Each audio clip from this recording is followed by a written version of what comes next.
Eu sempre gostei de silêncio. Do tipo de silêncio que você só encontra no campo, longe da estrada, longe das pessoas. Foi por isso que aceitei o trabalho na fazenda do Sr. Ademar, no interior do Paraná, mesmo depois que todo mundo me disse que aquele lugar era carregado. Besteira, pensei. Lugar antigo, isolado, lógico que as pessoas inventam histórias. Sempre foi assim. Sempre vai ser. A fazenda ficava perto de Prudentópolis, num pedaço de terra onde o milho crescia alto e denso. Eu era responsável por cuidar da plantação durante os últimos meses da colheita. Dormia num quartinho simples nos fundos da casa principal. E o trabalho era leve: irrigação, observação de pragas e, claro, manter os corvos longe. Na minha primeira semana lá, seu Ademar apareceu com uma criação bizarra, feita com pedaços de palha, roupa velha e uma máscara de pano costurada à mão. Fiz esse espantalho com meu pai quando era guri, ele disse com um orgulho estranho. Dizem que dá sorte, dava medo na verdade. O pano do rosto era amarelado, manchado por anos de sol e chuva. Os olhos eram 2 buracos costurados com barbante preto. O corpo era torto, como se tivesse sido moldado por alguém que não conhecia o formato de um ser humano. Mas a coisa que mais me incomodava era o fato de ele sempre parecer estar olhando direto para casa, mesmo estando no meio da plantação. O espantalho foi fincado bem no centro do milharal, onde ninguém podia chegar, com facilidade. Eu não fui com a cara dele desde o começo, mas também não falei nada. Gente do campo tem dessas superstições. Na segunda noite, acordei com um barulho do lado de fora. Passos. Levantei devagar, ainda meio grogue de sono. A janela do meu quarto dava para a plantação. Abri uma fresta e olhei. Nada. O milho se mexia levemente com a brisa, mas não havia ninguém. O céu estava limpo, a lua cheia iluminava tudo com aquela luz prateada que dá a impressão de que o mundo está coberto por poeira. Voltei para a cama, mas antes de adormecer, tive a impressão de ter visto a silhueta do espantalho mais próxima, da casa do que deveria estar. Achei que era coisa da minha cabeça. Fadiga, imagens mentais se misturando com o que vi durante o dia. Só que na noite seguinte aconteceu de novo.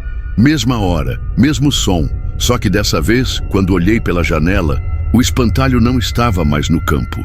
Ele estava na beira do quintal, perto do galpão de ferramentas, parado, imóvel, as roupas de pano balançando devagar, os braços caídos ao lado do corpo, mas o corpo parecia mais ereto, mais vivo.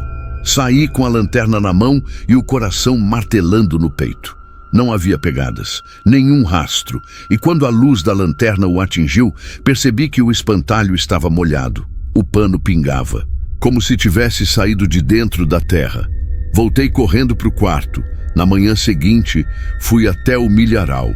E, para minha surpresa, o espantalho estava de volta à posição original, fincado no centro da plantação, como se nada tivesse acontecido. Eu fiquei parado ali, encarando ele por longos minutos. Será que eu tinha sonhado? Será que, de alguma forma, minha mente estava pregando peças? Nas noites seguintes, a movimentação aumentou. Toda madrugada, o espantalho estava em um lugar diferente. Às vezes perto da mangueira, outras vezes próximo do celeiro, e sempre se aproximando mais. A cada dia, um passo invisível em direção à casa. Eu comecei a perder o sono. Cada barulho da noite me fazia saltar da cama, o farfalhar das folhas, os estalos das tábuas. Até mesmo o som da minha respiração parecia alto demais. Comecei a anotar os locais onde o encontrava, tentando montar um padrão. Não havia. Ele se movia como um animal caçando.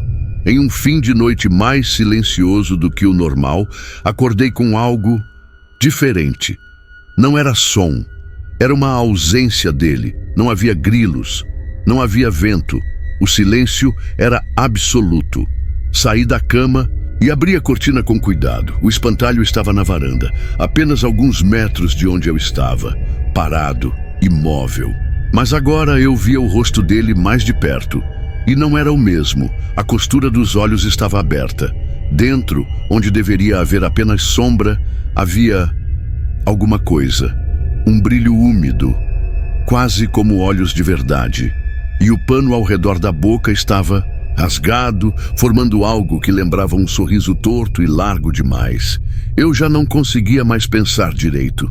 Fiquei dias sem dormir. E toda noite o espantalho estava lá. Às vezes na porta, às vezes parado perto da janela, outras vezes dentro do celeiro, com a cabeça inclinada, como se escutasse algo que eu não podia ouvir. Comecei a ouvir sussurros. Não com os ouvidos, mas dentro da cabeça. Vozes falando baixo, dizendo coisas como "volta pro campo, a terra quer você". Comecei a ver coisas no espelho. Minha pele parecia envelhecida, meus olhos mais escuros.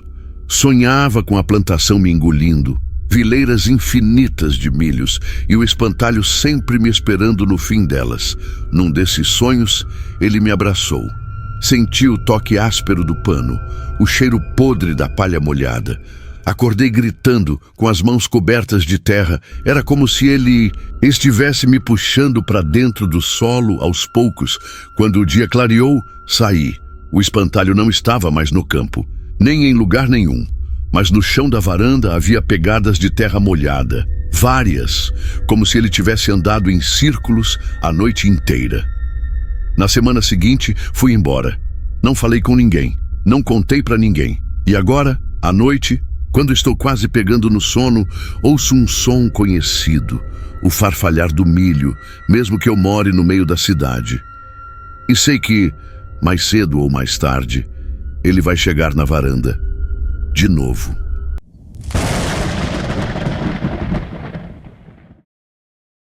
Eu nunca fui de acreditar em coisas do outro mundo. Sempre achei que essas histórias de assombração eram conversa de gente solitária ou bêbada demais. Mas o que vivi naquela fazenda mudou tudo o que eu acreditava, ou o que eu achava que acreditava. Meu nome é Marcelo. Em 2019, aceitei um serviço temporário em uma fazenda no interior de Goiás. Um amigo meu que trabalhava com um agronegócio me indicou para ajudar na colheita de milho. O dono da fazenda tinha contratado poucos funcionários e precisava de gente para cuidar do milharal à noite, evitar roubo de grãos e vigiar os equipamentos. Era um bom dinheiro por pouco trabalho. Pelo menos era o que eu pensava. Cheguei lá no começo de setembro. A fazenda era gigantesca, isolada, sem vizinhos próximos. A sede era antiga, cheia de rachaduras nas paredes e portas que gemiam com o vento. Tudo parecia parado no tempo. Um único gerador mantinha a luz da casa acesa. À noite, o único som era o da natureza. Grilos, corujas e o farfalhar das folhas altas do milharal que cercava a casa como um mar verde escuro. Logo na primeira noite, algo me incomodou. Fiquei responsável pelo turno da meia-noite às 6 da manhã. Andava com uma lanterna e um rádio comunicador, mas tudo parecia calmo. Até que, por volta das 3 da manhã, ouvi uma coisa diferente. Foi um sussurro, fraco, quase como uma brisa sibilando entre as folhas de milho. Parei na hora, apontei a lanterna na direção de onde veio o som, mas não vi nada. Coisa da minha cabeça, pensei. Continuei o patrulhamento. Na noite seguinte, o sussurro voltou, e ele disse meu nome. Marcelo, congelado, senti um arrepio escorrer pela espinha. Não havia ninguém ali. Gritei: "Quem tá aí?" Nenhuma resposta, só o som do vento. Comecei a desconfiar que era algum dos outros funcionários querendo me empregar uma peça. No café da manhã comentei com o pessoal sobre o que tinha ouvido. Todos riram. Um dos peões, o Zé Carlos, olhou sério para mim e falou: "Você tá ouvindo a voz também, é?" A mesa ficou em silêncio. Alguém deu um chute na canela dele por baixo da mesa e o assunto morreu ali mesmo. Mas aquilo me acendeu um alerta. Não era só comigo. As noites seguintes pioraram. A voz se tornava mais clara, mais insistente, e não era só o nome que dizia. Ela começava a falar frases desconexas, como se estivesse contando uma história que eu não conseguia entender. Foi enterrado, não era para saber. O sangue seca, mas a terra lembra. Comecei a ter dificuldade de dormir durante o dia. Quando fechava os olhos, sonhava com fileiras infinitas de milho, e lá no centro do milharal, uma figura de olhos negros me observava entre as folhas. Eu acordava suando, ofegante e com o coração disparado. Aquilo começou a afetar meu trabalho. Eu estava cada vez mais cansado, mais paranoico. Na sexta noite, a coisa chegou a um ponto de ruptura. Eu estava andando perto do limite da plantação quando percebi algo bizarro. Os pés dos milhos estavam virados para dentro. Toda a plantação parecia formar um círculo, como se tivesse sido moldada por alguma força invisível. No centro havia uma trilha aberta que antes não existia. Contra qualquer bom senso, entrei naquela trilha. A lanterna tremia na minha mão.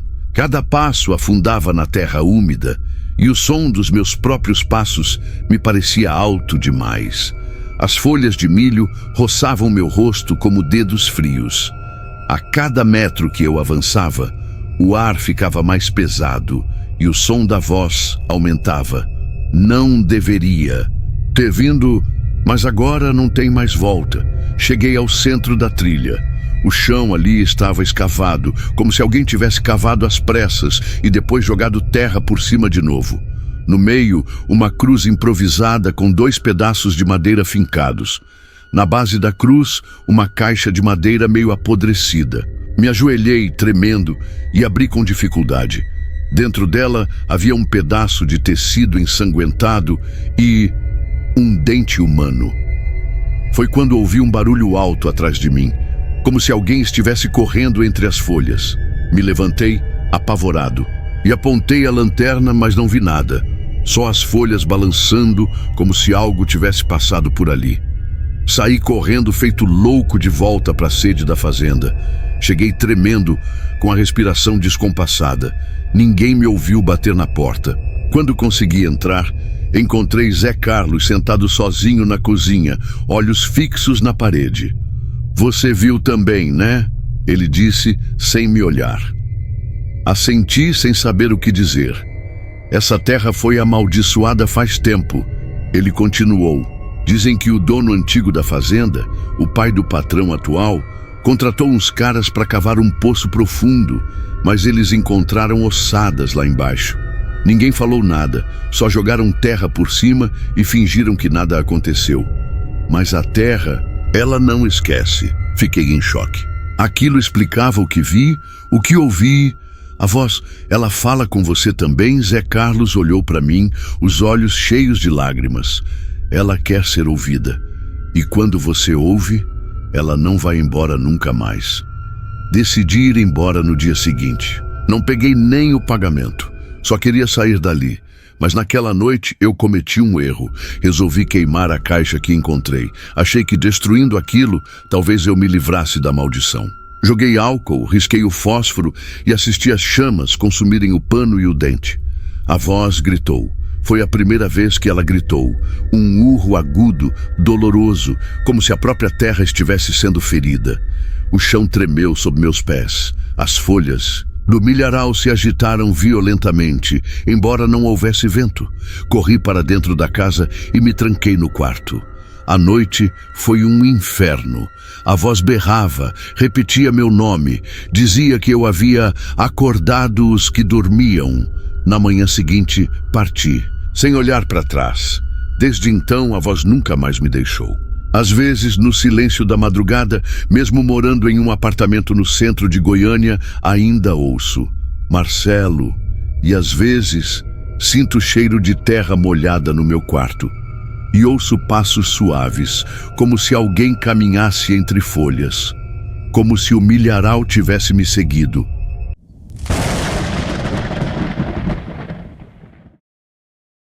Meu nome é Matias, sou de Goiânia. E no ano de 2013, vivi algo numa fazenda no interior de Goiás que me persegue até hoje. Não foi fantasma, nem criatura estranha.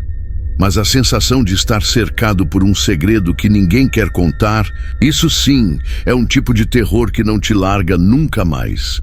Tudo começou com um trabalho temporário. Eu cursava agronomia, estava sem grana, e um amigo da faculdade me indicou um bico numa fazenda. Era simples, 1 mês de serviço pesado, salário à vista, comida e alojamento garantidos. Toparia de novo, sem pensar 2 vezes. A fazenda São Clemente era enorme, daquelas que o milho e a soja sumiam no horizonte. Mas tinha algo no ar ali, algo no silêncio, no jeito dos funcionários, nas ordens do gerente. O homem que mandava ali era o seu Zaqueu. Seco, direto, daqueles que olham atravessado até quando você só quer dar bom dia. Logo no primeiro dia, ele me deu as instruções básicas e um aviso estranho. Aqui não se pergunta demais. Faz seu trabalho, come, dorme e vai embora no fim do mês.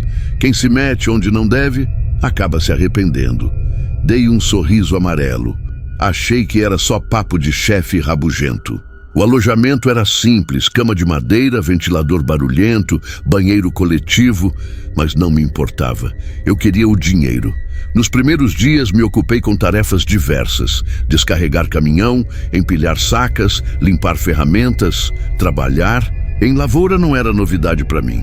Mas teve algo que me chamou a atenção desde o começo: o silo principal. Era uma estrutura alta, de metal, com uma porta trancada por um cadeado grosso e correntes. Ninguém se aproximava dele. Ninguém falava sobre ele.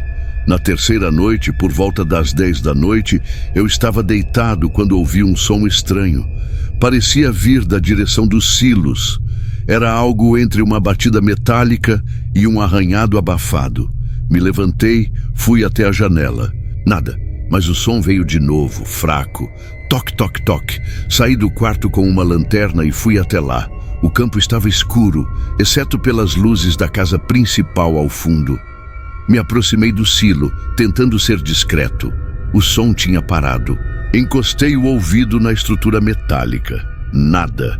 Silêncio absoluto. Voltei para o quarto com a sensação de que minha cabeça estava pregando peça. Talvez o barulho fosse de algum animal ou do vento batendo nas chapas de zinco. Na noite seguinte, ouvi de novo, mas agora parecia mais próximo, mais rítmico. Toque, toque, toque. 3 batidas, depois silêncio. No dia seguinte, comentei no almoço com 2 dos peões, tentando parecer casual. Vocês já ouviram uns barulhos estranhos à noite, tipo vindo dos silos? Eles congelaram por 1 segundo. Um deles, o mais novo, disfarçou com um riso nervoso. Deve ser rato. Aqui tem bastante. O outro nem respondeu. Apenas abaixou a cabeça e continuou comendo. Aquilo me deixou inquieto. Não era só barulho. Era o jeito como todos pareciam fingir que não ouviam. Na noite de sábado, tomei coragem. Esperei todos dormirem, peguei minha lanterna e fui até o silo. A porta, como sempre, trancada. Dei a volta na estrutura procurando alguma entrada, mas só encontrei uma pequena grade de ventilação, alta demais para alcançar. O som não veio naquela noite, mas o que me incomodava era a ausência dele. A partir daí, os dias foram ficando mais pesados. O trabalho mais cansativo, as pessoas mais caladas. Comecei a perceber que algo estava fora de lugar. Seu Zaqueu me dava tarefas longe do silo sempre que podia. E quando ele passava por mim, parecia me observar com mais atenção do que o normal. Numa tarde, aproveitei uma pausa e fui até um canto mais afastado da propriedade, onde os peões fumavam escondido. Encontrei o rapaz mais novo, o que riu da minha pergunta sobre o barulho. Me aproximei e disse: aquilo não era rato, né? Ele olhou para os lados, deu uma tragada e murmurou: tem coisa aí que é melhor não mexer. Só te digo isso, você não é o primeiro a perguntar. Como assim? Ele abaixou a cabeça. Teve um cara que trabalhou aqui no ano passado. Sumiu do nada. Disseram que largou o trampo e foi embora, mas o carro dele ainda está encostado lá no galpão. Ninguém nunca veio buscar. Arrepiei. E o silo? O que tem lá dentro? Sei lá, ninguém entra, ninguém mexe, mas às vezes dá para ouvir coisa. Mas se eu fosse você, esquecia. Faz seu mês, pega seu dinheiro e vaza. Aquilo me deixou com a cabeça ainda mais cheia. Naquela mesma noite, pouco depois da meia-noite, ouvi o som mais forte de todos. Toque, toque, toque. 3 batidas secas. Depois, um arranhado. Como se alguém ou alguma coisa estivesse tentando sair. Dessa vez, saí correndo do alojamento. Corri até o silo. Quando cheguei, o barulho já tinha cessado. Iluminei a porta. As correntes estavam no lugar. Nenhum sinal de arrombamento. Nada. Coloquei o ouvido na porta, desesperado por qualquer som. Silêncio absoluto. Voltei a ouvir apenas meu próprio coração batendo no peito. Sentei no chão, ao lado da estrutura, e fiquei ali por alguns minutos, tentando entender se eu estava enlouquecendo. Talvez estivesse. Ou talvez aquilo fosse uma armadilha psicológica. Sabe aquela sensação de que todo mundo sabe de algo, menos você? No dia seguinte, decidi que não ia ficar mais ali. Fui até a casa do seu Zaqueu e disse que queria ir. Embora, ele ficou me olhando por longos segundos sem piscar. Depois cruzou os braços e falou com a voz seca. Tá com medo de quê? De nada. Só quero ir embora. Não tô me sentindo bem. Ele assentiu, pensativo. Pode ir, mas deixa meu. Nome fora de qualquer coisa, entendeu? Aquilo me deixou em alerta. Como assim? A gente não gosta de encrenca aqui, nem de gente fofoqueira. Cuida da sua vida. Na manhã seguinte, arrumei minhas coisas e fui embora. Nem esperei pelo dinheiro. Peguei carona com um caminhão de ração que passava pela estrada de terra e não olhei para trás. 2 semanas depois, já de volta à cidade, entrei em contato com um jornalista investigativo que mantinha um blog sobre condições de trabalho em fazendas no Centro-Oeste. Contei tudo. Desde o clima estranho, o silêncio dos funcionários, o desaparecimento do outro rapaz, até os barulhos no silo. Ele ficou interessado, mas pediu provas. Eu não tinha nenhuma, nem foto, nem gravação, nem nomes, só o meu relato. A matéria nunca saiu. Hoje, passados quase 13 anos, a fazenda continua funcionando. Vi num site que ela agora pertence a outra empresa, mas quem conhece a região diz que tudo ali continua igual. Os mesmos funcionários, o mesmo gerente, o mesmo silo. Nunca mais voltei para aquele lugar. Mas, de vez em quando tô sozinho, à noite, no silêncio total, eu ainda ouço toque, toque, toque. Cada vez que ouço, me pergunto: será que era mesmo só coisa da minha cabeça? Ou será que eu cheguei perto demais de algo que não devia ser descoberto?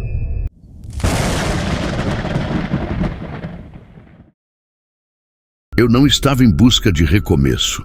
Tudo o que eu queria era fugir.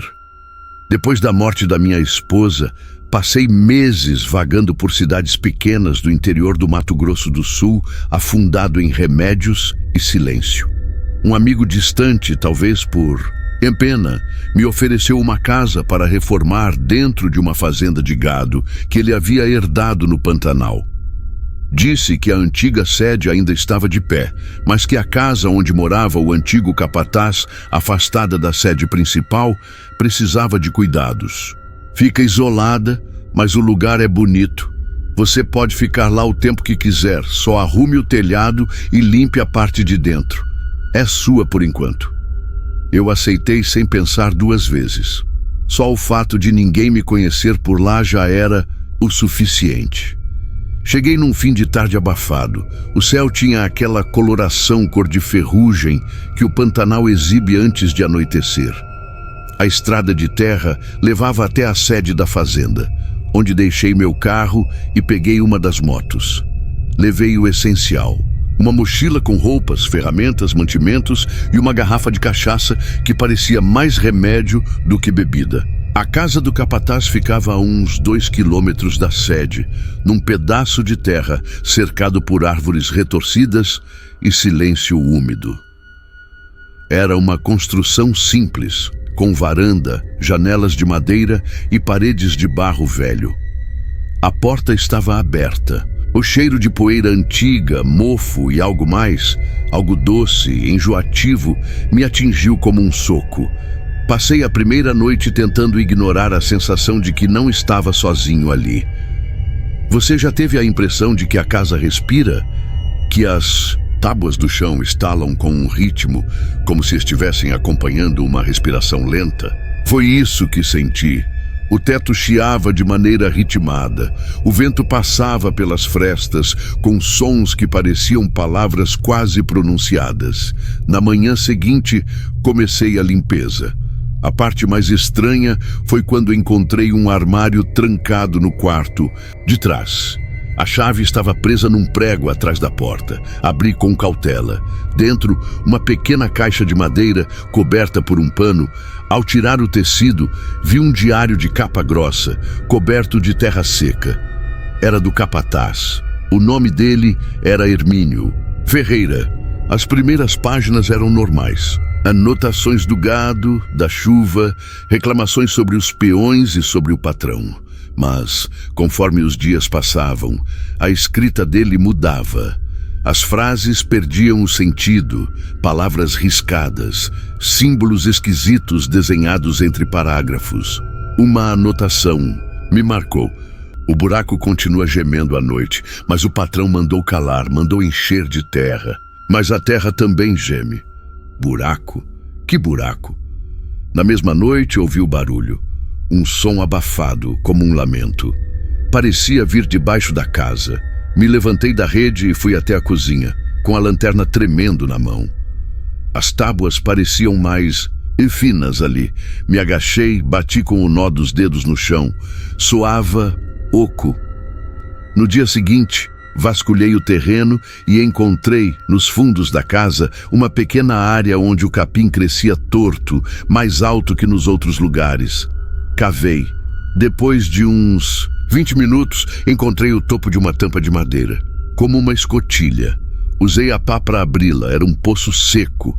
Desci com cuidado, usando uma corda e a lanterna presa na cabeça. O fundo era pequeno, cheio de terra solta e raízes, mas tinha marcas nas paredes, arranhões, como se alguém tivesse tentado escalar desesperadamente para sair dali. Subi tremendo. A noite seguinte foi um inferno. A casa pareceu ganhar vida própria. Portas batiam, janelas trancadas se abriam sozinhas.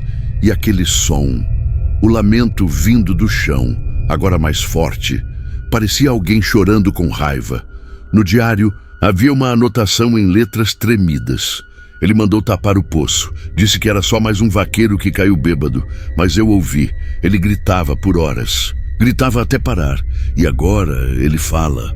A partir daí, comecei a sentir que algo me observava o tempo todo. Cada canto da casa parecia esconder olhos invisíveis. À noite, eu ouvia passos, dentro da casa, quando eu estava deitado. Comecei a falar sozinho. Lia o diário como se fosse a única coisa que me mantinha conectado à realidade. Mas até ele começou a se tornar incoerente. Em uma das últimas páginas, Hermínio escreve: "Os ossos não dormem. Eles não foram enterrados, só escondidos. Eu ouço os dentes batendo lá embaixo. Eu ouço o riso." Naquela noite não dormi. Sentei na varanda com uma espingarda velha que achei no armário e fiquei olhando para o mato. Ouvia o barulho de algo rastejando nas folhas. Quando a lua surgiu, vi, por entre os galhos, a sombra de uma pessoa andando curvada, como se arrastasse os pés. Não consegui distinguir o rosto, mas vi que ela parou e olhou direto para mim. O ar ficou pesado. Meu peito começou a doer. Tive uma crise de pânico ali mesmo. Desmaiei. Acordei deitado no chão da varanda, sujo de terra. Havia pegadas ao redor do meu corpo. Foi aí que decidi sair dali, voltar para a cidade, para o que restava da minha vida. Mas a casa não quis me deixar ir. Na última noite, enquanto fazia as malas, ouvi o barulho mais horrível que já escutei na vida. Alguém batendo de dentro do chão da casa, bem abaixo da sala. Batidas secas, violentas, como se quisessem sair. A madeira começou a rachar. Fui até a porta, mas ela não abria. Janelas também trancadas. A casa inteira tremia. Eu gritava, batia nas paredes e o som da madeira se partindo atrás de mim aumentava. Quando finalmente a porta cedeu, corri como nunca. Montei na moto e nem olhei para trás. Hoje, faz 3 anos desde aquele dia. Nunca contei isso para ninguém, até agora. Mas tem uma coisa que ainda me persegue: o diário. Eu trouxe comigo sem querer. Estava dentro da mochila quando voltei. Achei que tinha jogado fora, mas ele apareceu.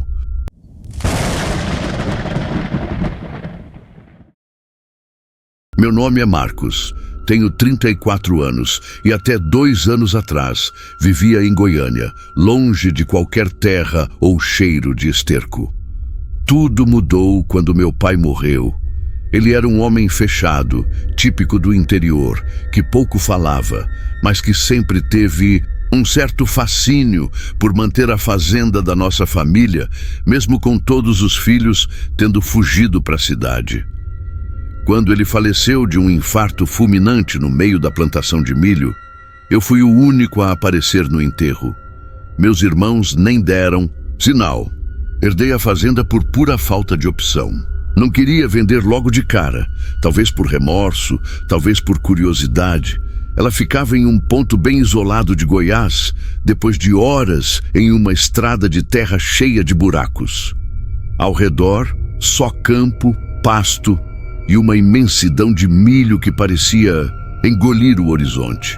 O nome da propriedade era Santa Esperança, um nome otimista demais para um lugar tão silencioso e esquecido. A casa era simples, mas funcional. 2 quartos, sala, cozinha e um alpendre onde meu pai gostava de sentar com uma cachaça na mão.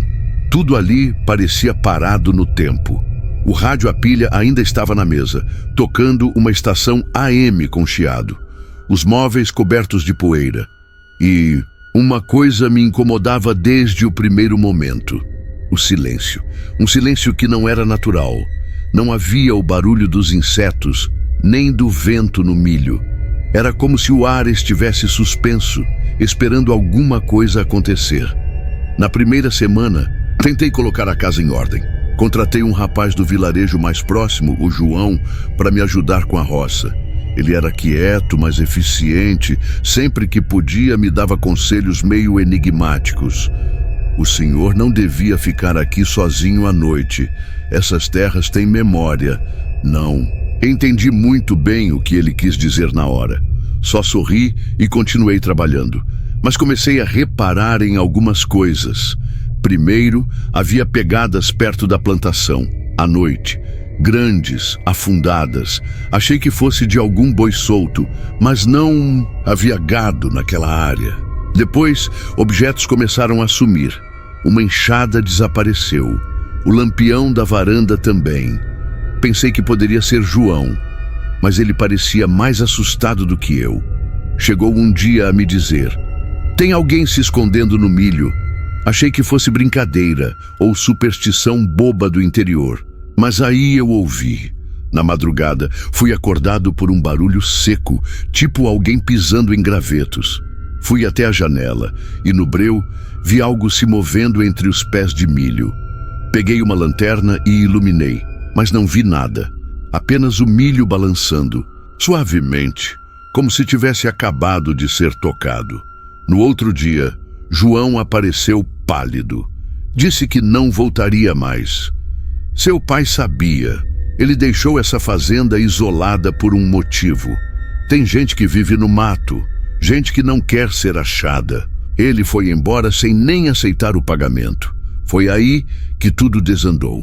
Sozinho comecei a ouvir barulhos mais frequentes à noite, raspadas na parede, passos no alpendre.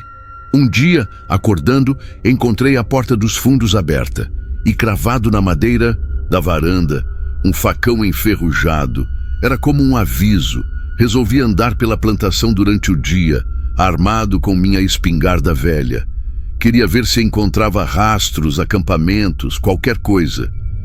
Após quase 1 hora andando, comecei a ouvir um zumbido, uma espécie de murmúrio vindo do meio do milharal. Aproximei-me devagar e então vi uma clareira escondida com restos de fogueira, pedaços de pano e algo que me gelou o sangue. Fotografias da minha família. Fotos minhas, dos meus irmãos pequenos, da minha mãe, que morreu quando eu era criança. Eram impressas, antigas, e estavam espalhadas no chão como um altar. Algumas estavam furadas, queimadas, rabiscadas com frases sem sentido. Ele não merecia ficar aqui. O filho voltou. Vá embora. Voltei correndo para casa, tropeçando com a respiração descompassada. Tranquei todas as portas. Liguei para a polícia local, mas riram de mim. Disseram que provavelmente era só um morador de rua ou algum sem terra invadindo. Me orientaram a ficar atento e evitar confronto. Naquela noite, o ataque veio. Primeiro foi a janela do quarto quebrada, depois os passos dentro da casa. Eu me tranquei no banheiro, espingarda na mão do coração martelando. Ouvi vozes sussurrando, uma risada leve e depois silêncio. Silêncio absoluto. Quando saí, encontrei a sala revirada, a porta da frente aberta e algo escrito na parede com carvão. Você é o último. Fugi dali no amanhecer. Dirigi por horas até chegar na delegacia mais próxima. Fiz um boletim de ocorrência, mas nunca encontrei apoio de verdade. Voltei a Goiânia com o coração em frangalhos. Depois de um tempo, um vizinho distante, o único que ainda morava naquela região, me ligou. Ele disse que a casa havia sido queimada. O milho estava seco e morto. Ninguém mais ousava chegar perto da casa. Descobri meses depois, através de um senhor antigo da cidade, que naquela fazenda, nos anos 70, houve um massacre. Um grupo de jagunços torturou e matou invasores de terra, enterrando-os no milharal. Dizem que meu avô foi um dos mandantes e que meu pai herdou a culpa e o segredo. Hoje, 2 anos depois, ainda acordo com o som imaginário de passos no corredor. A fazenda foi oficialmente considerada abandono voluntário pelo cartório. Ninguém quer comprar e ninguém mais fala dela. Se tem algo que aprendi com tudo isso, é que o verdadeiro terror não vem do além. Ele está aqui, escondido entre as folhas de milho, no silêncio de quem viu demais e escolheu se calar. A terra guarda tudo, e às vezes ela cobra. Aquele lugar ainda está lá, esperando alguém novo, alguém que não conhece o silêncio.